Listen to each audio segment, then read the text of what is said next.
Bonjour Rita. Bonjour Caroline. On est dans ton atelier, cet atelier de la colombe que tu aimes tant. Toi, tu as toujours aimé le costume? Ah oui, depuis toute petite. Je crois que je suis tombée dans la marmite comme Obélix, tu vois. Je sais pas, ça a toujours été... J'étais déjà à l'époque, tu avais beaucoup de festivals folkloriques en Alsace. J'étais déjà sous les estrades en train de griffonner les costumes que je voyais, d'essayer de les refaire à la maison, tu vois. En fait, le costume, c'est pas juste un costume. Bah, c'est pas juste un costume. C'est un état d'esprit, c'est un reflet de personnalité. Mais on sort de soi aussi. Ça permet de sortir de cette apparence, parce qu'on se donne tous une apparence quelque part. On veut plaire, on veut truc. Et le costume, quand tu endosses un costume, eh ben, ça fait tomber une partie de l'apparence. Tu reçois ici tout ce monde du spectacle, tous ces gens qui font rire, qui font rêver. Et ça, je trouve que c'est extraordinaire. C'est une chance extraordinaire. Oui, c'est fabuleux. Moi, j'adore ça. J'ai toujours... Enfin, quand j'étais petite, j'ai été sur scène, mais j'ai très vite compris que ce que j'aimais, c'était les coulisses. J'aime être dans l'ombre. Moi, je suis fascinée par quand je vois l'acteur monter sur scène dans le costume et de voir le personnage que ça a aidé à créer. Je fais waouh, super quoi. T'as pas envie d'être à leur place? Ça me tente pas. Ça me tente pas du tout. J'ai été un peu sur scène quand j'étais enfant. Oui, on voit sur les photos. Oui.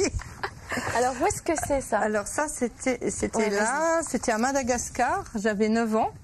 Donc tu as vécu Madagascar? Ouais, j'ai habité 2 ans à Madagascar, entre 8 et 10 ans, et ça a été... Ça t'a marqué? Bah oui, quand tu as 8 ans, tu arrives dans un pays où tout est différent, les odeurs, les relations... J'ai l'impression que ça t'influence encore aujourd'hui, même dans ta manière de t'habiller. Il n'y a rien de Madagascar dans ma manière de m'habiller. Non? Non, c'est pas Madagascar, là c'est l'Afrique noire, ouais. C'est sénégalais. Mais c'est juste quand je suis devenue grosse, quand j'ai passé le quintal... J'ai regardé dans le monde où est-ce que les femmes grosses s'assumaient. Et donc j'ai foncé au magasin, j'ai été m'acheter une robe sénégalaise et j'ai dit définitivement ce sera ça. Mais tu sais, c'est tellement magique de s'habiller comme ça. Les gens, ils te disent bonjour dans la rue, même quand ils te connaissent pas.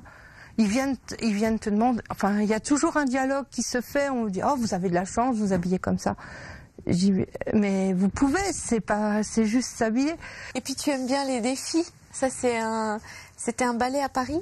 Ah, c'était un énorme ballet. Ben, j'ai fait ça dans mon appartement. Il y avait des tutus sous les lits, derrière les portes. C'était envahi de tissu. Enfin, les enfants, ils en pouvaient plus du tulle partout. On en accrochait au plafond. Enfin, c'était vraiment... Ils l'ont joué au Palais des Congrès à Paris avec les enfants. On était dans le métro. Et il y avait des grandes affiches 3/4 dans le métro. Les enfants disaient « Oh, c'est les costumes qui étaient sous le lit, maman !»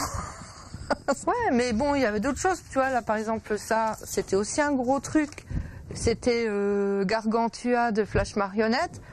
Alors t'as 40 mètres de tissu, 250 mètres de galon doré, enfin tu vois, c'était... Mais je sais pas, je trouve c'est excitant quand c'est des choses pas communes. Mais t'aimes bien les défis. Mais oui, il en faut, ouais. Sinon attends, c'est ennuyeux la vie, il faut s'en mettre tous les jours un petit peu. Est-ce que quand on aime faire des costumes, on aime faire la fête aussi?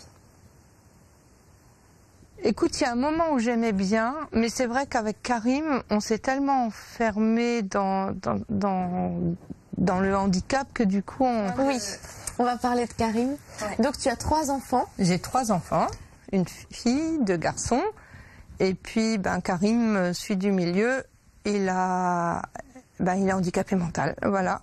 Et c'est ta force et ta faiblesse en même temps? Eh oui, au début ça a beaucoup été plus des faiblesses parce que quand ça t'arrive à 25 ans, finalement tu t'es pas armé, t'as rêvé plein de choses pour ta vie et puis finalement rien de ce que t'as rêvé peut arriver, tu peux le faire. En quoi c'est ta force alors Karim? Parce qu'il me pousse toujours à aller de l'avant, à me poser des questions. Comment faire pour qu'il ait une vie d'être humain, de pas toujours être dans l'ombre des parents, exister par lui-même, de trouver plein de solutions tout le temps. Et il y a tout à construire, tout à faire. Ouais. Ouais. Il s'est découvert une passion pour la photo. Il a déjà fait des expos. Ouais. Ça, c'est les photos qu'il a fait à sa première exposition. Vous étiez à Venise au carnaval? On était à Venise au carnaval et il a demandé un appareil photo. Voilà. Et tes combats, alors, c'est quoi? Moi, j'ai envie que la vie, elle soit belle autour de moi. J'aime bien qu'à partir de ma grotte, là, eh ben, ça sort, les gens sortent heureux, et puis ce bonheur, il va se partir un peu plus loin. Ouais, j'aime bien ce côté de partir d'un petit centre et d'agrandir. Allez, viens. Quoi? Tu dis au revoir? Tu vois? Tu dis au revoir à la caméra? Voilà. Merci Rita. Merci Karim. De rien.